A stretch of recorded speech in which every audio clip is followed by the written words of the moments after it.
राहुल जी, आप जो भी आपका प्रश्न है वो भैया के सम्मुख रखिए। तो भैया जी, मेरा प्रश्न ये है कि आधुनिकतावाद का ये प्रारंभ और विकास कहाँ से हुआ है, और आधुनिकतावाद में ऐसी क्या खूबियां हैं, क्या खासियत है कि ये एक विचारधारा के रूप में आगे आ गई। इसकी विशेषताएं मुझे थोड़ा आलोचनात्मक विवरण से प्रस्तुत करें। देखिए, जो आधुनिकता शब्द है, यस, ठीक है, जो इसका मुख्य रूप से जो ताल्लुक है वो आपके तर्क से।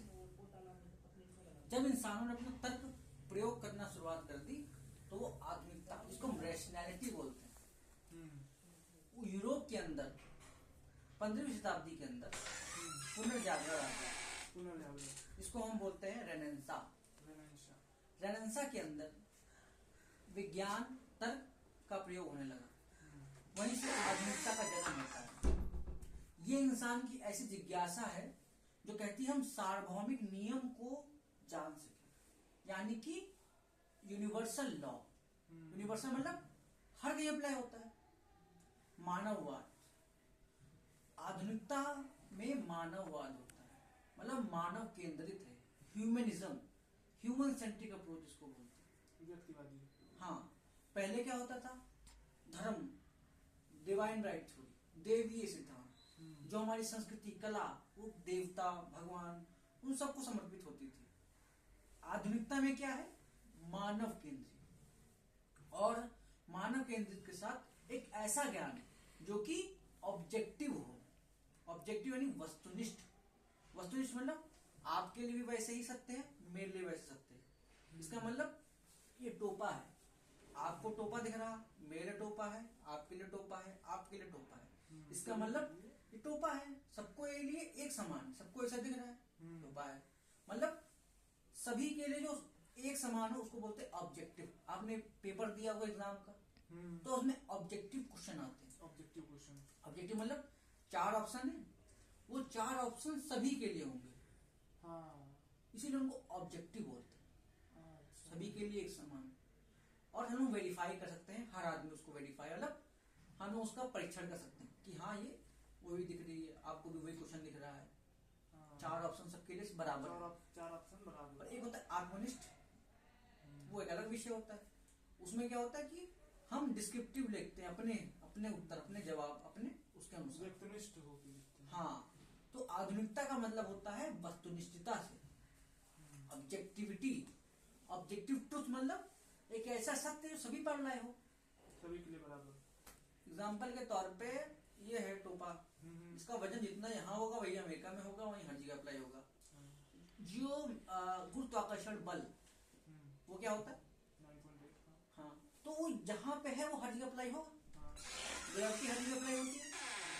तो ये क्या है? Objective truth. ये आधुनिकता का पहला चीज है, ऑब्जेक्टिव ट्रूथ होना चाहिए। अच्छा, एक डाउट भैया ये है कि अब जैसे कि जो ग्रेविटी की जो वैल्यू है वो हालांकि पोल्स पे ज्यादा हो जाती है, 10 मान लेते हैं उसको, और जो विषुवत रेखाएं हैं वो उन पे कम मानते हैं, तो एक हिसाब से इसमें तो डिफरेंस हो जाएगा ना, यहाँ से अलग है वहाँ पे अलग है। लेकिन वो एक नियम के साथ फिट रहता है। नियम तो मतलब फिट है कि वो एकदम सत्य नियम है, जो है तो है कि नहीं, उसको हम वेरिफिकेशन कर सकते हैं, उसका हम परीक्षण कर सकते हैं, और वो किसी पर्सनल ओपिनियन पर बेस्ड नहीं होता, उसमें तर्क है कि नहीं। तो हम कोई भी चीज मानेंगे उसमें तर्क होना चाहिए, वो आधुनिकता है। अब कहते हैं आप उत्तर आधुनिकता क्या होती है, सवाल है आप। अच्छा, आधुनिकता के आधुनिकतावाद में ऐसी क्या उसकी आलोचनाएं कैसे कर सकते हैं? आधुनिकतावाद के बहुत ज्यादा विज्ञानवादी है। हाँ, तो मूल्यों से हट रहा होगा ये। हाँ, ये मूल्यों को खो देता है। कौन से मूल्य? तो क्या ये उदारवाद की जैसा हो जाएगा? जैसे उदारवाद में फिर आगे नहीं, उदारवाद के बाद जो आगे आया था उदारवाद नहीं, व्यवहारवाद है। दरअसल व्यवहारवाद में जो कमियां थी कि वो बहुत ज्यादा साइंटिफिक हो गया था, तो उत्तर व्यवहारवाद आया था उसके बाद। क्या ऐसा ही कुछ है? देखिए, जो सामाजिक विज्ञान है जी, उसके अंदर वैज्ञानिक पद्धति इतनी अच्छी नहीं हो सकती, लागू नहीं हो सकती। क्यों? क्योंकि आपके जो विचार हैं, मेरे विचार अलग होते हैं। मानव मस्तिष्क को पढ़ना बहुत मुश्किल होता है, वो डायनामिक है। और जो वैज्ञानिक पद्धति होती है वो पत्थर पे अप्लाई हो सकती है, पत्थर जांच लिया, आपके लिए पत्थर है, मेरे लिए पत्थर है, सबके लिए पत्थर है, यानी ऑब्जेक्टिव ट्रूथ है, हम इसकी रियलिटी को समझ सकते हैं साइंस के जरिए, एक्सपेरिमेंट के जरिए। पर मानव मस्तिष्क इस पर ऑब्जेक्टिव नियम लागू करना बहुत मुश्किल है। और ज्ञान प्राप्त करना मतलब हम ज्ञान भी केवल एक ही तरीके से प्राप्त कर सकते हैं, लेकिन ये उत्तराधिकतावाद कहेगा ज्ञान पाने के बहुत सारे तरीके हो सकते हैं, इसलिए इसको पोस्ट स्ट्रक्चरिस्ट कहते हैं। अच्छा, ये आया क्यों? आया इसलिए क्योंकि बहुत ज्यादा, जैसे कि एग्जांपल देते हैं, ये जो बहुत सारी स्टडी करते हैं वैज्ञानिक पद्धति, तो वैज्ञानिक पद्धति में क्या होता था कि इतने परसेंट अमीर है, इतने परसेंट गरीब है, ये बता देते थे। ये पार्टी चुनाव जीत रही है, इतने परसेंट चुनाव हार रहे हैं, बस खत्म कहानी। उसमें मूल्य होते नहीं थे, तो सामाजिक न्याय की बात ही नहीं होती थी, सोशल जस्टिस की तो बात ही नहीं होती थी, बस साइंटिफिक अध्ययन कर लिया, ये हो गया बस खत्म कहानी। प्रकृति का शोषण हो रहा था जी। और वैज्ञानिक प्रगति में आदमी इतना अंधा हो गया, केवल भौतिक चीजें, केवल भौतिक लाभ ही व्यक्ति को दिख रहा था, सस्टेनेबल डेवलपमेंट नहीं देख रहा था। हाँ, वो प्रकृति से कट गया था। तो उत्तराधुनिकतावाद प्रकृति प्रेम की ओर ले जाता है, भावनाओं की ओर ले जाता है, प्रेम की ओर ले जाता है। उससे थोड़ा अलग है, इसमें तर्क और भावनाएं दोनों है, उसमें केवल तर्क है। जैसे क्वालिटेटिव है, तो क्वालिटेटिव में क्या, आपके मूल्य, आपकी भावनाएं, आपकी संस्कृति, उसकी भी बात करता है। जैसे मल्टीकल्चरलिज्म, ये उत्तर आधुनिकतावाद की विचारधारा है।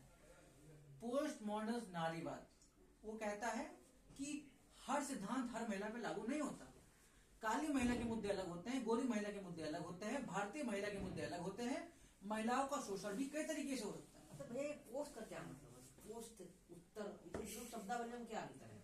पोस्ट का मतलब होता है एक चीज आ गई, अब उसके बाद दूसरी चीज आती है।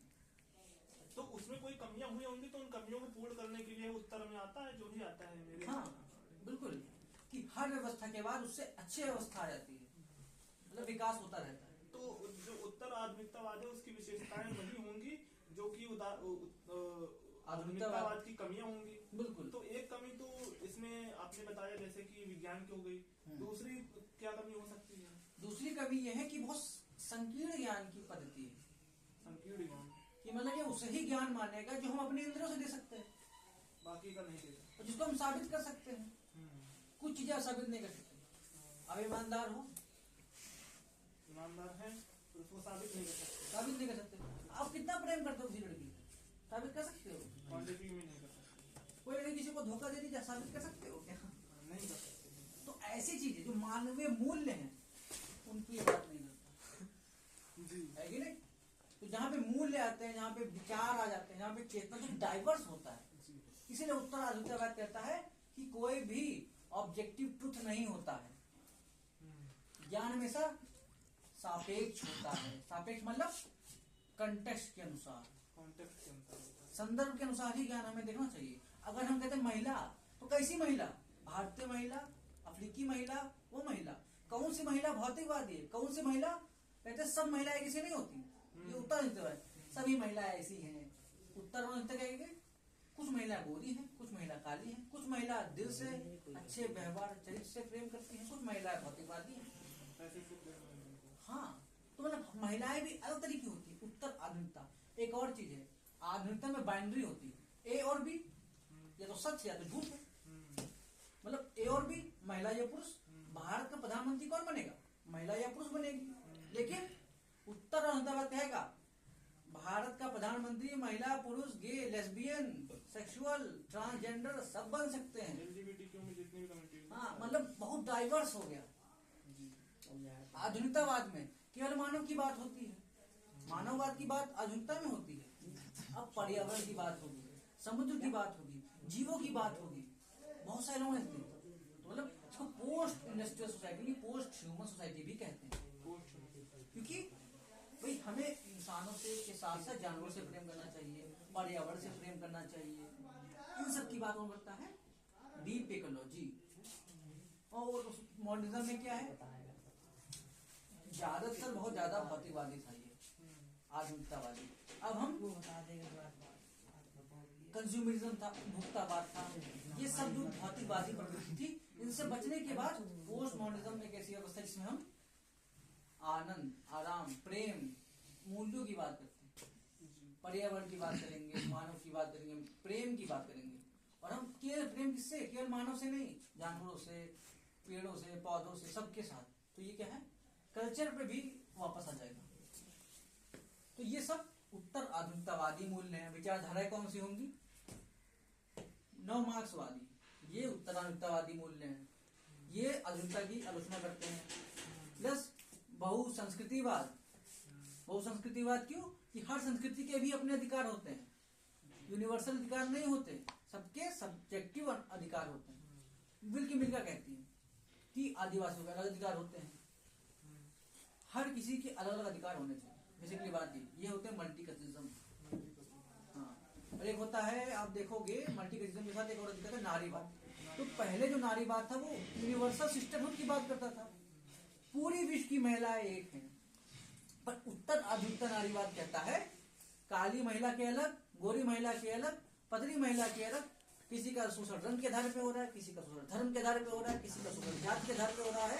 मतलब विभिन्न तौर से अलग अलग मुद्दों पर राजनीति चलती है। तो ये हमारे मनमोहन भैया जो कि सीनियर हैं हमारे, और राहुल भाई का प्रश्न था व्यवहारवाद, आधुनिकतावाद और उत्तर आधुनिकतावाद के इर्द गिर्द इनका प्रश्न जो है संकेंद्रित था। तो ये एक मोटी मोटी समझ मनमोहन भैया ने इन्हें दी। तो इस टॉपिक को आपके साथ साझा किया जाएगा ताकि आप लोगों की समझ के लिए, और आपने इस वीडियो को देखिए और अपनी समझ को परिष्कृत व परिमार्जित कीजिए। धन्यवाद।